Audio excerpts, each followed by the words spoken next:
Here's what you need to know if you're thinking about visiting Fort Pickens and Pensacola Beach. Towards the end of this video, I will have specific tips and other information you're going to need to know. But let's jump right into the history. Fort Pickens was named after the American Revolution General Andrew Pickens. He is a patriot who fought with distinction during the U.S. American Revolution. The fort itself was built between 1829 to 1834. Unfortunately, the contractor who built the fort used approximately 100 slaves. The black enslaved men were subject to disease, heat, and humidity to just the most inhumane conditions. The fort was built due to some of the issues that were going on and threats to the United States that existed between 1785 to 1815, and after the War of 1812, Congress authorized the construction of several new forts, especially in the Florida area that includes Fort Pickens. The fort, of course, was customized for the local region, and it was designed specifically to defend against any kind of threats to the part of Florida where it was at. The fort could hold 200 canyons and support approximately 1,000 soldiers. Eventually, as we all know, the Civil War occurred, and Florida seceded from the Union. In January 1861, Florida tried to seize the fort, but they were unsuccessful.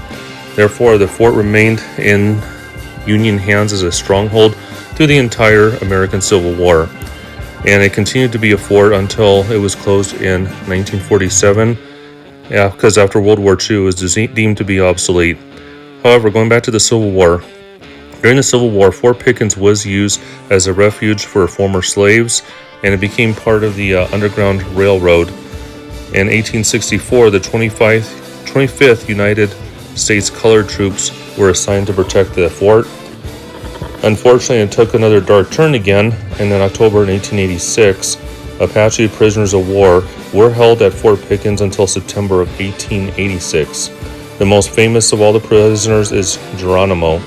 Sadly, his wife that he was married to at the time, Shaga, died after falling ill. She is currently buried in a Pennsylvania cemetery. So if you do decide you still want to visit this fort after seeing these images and hearing me talk about it, make sure you bring with you a hat, sunglasses, water, and of course wear sunscreen. This Florida heat over there can be brutal if you're visiting during the summer. There are a lot of batteries that are ancillary to the fort and other historical buildings that are nearby. The video here is just the main fort itself, but you can get to those other places either by hiking, by driving, or by bicycle. There are a lot of trails nearby that are suitable for those purposes. Also nearby, there are sandy beaches, there's camping areas, and to get in, it does cost $25 per car as of the year 2024. The area is extremely beautiful, and even the surrounding areas of the fort would be enough to spend a couple of days there if you decide to go to this place. It is now considered to be a national park, and there is a lot of educational opportunities for younger children. The Park Service does provide maps and brochures that will give you much more detail about the historical value of the fort that go beyond what I'm mentioning here. And in case you saw any shadows in the videos, those are not ghost photos, those are just people I'm with. If you find this video helpful, please make sure you hit that like and subscribe button.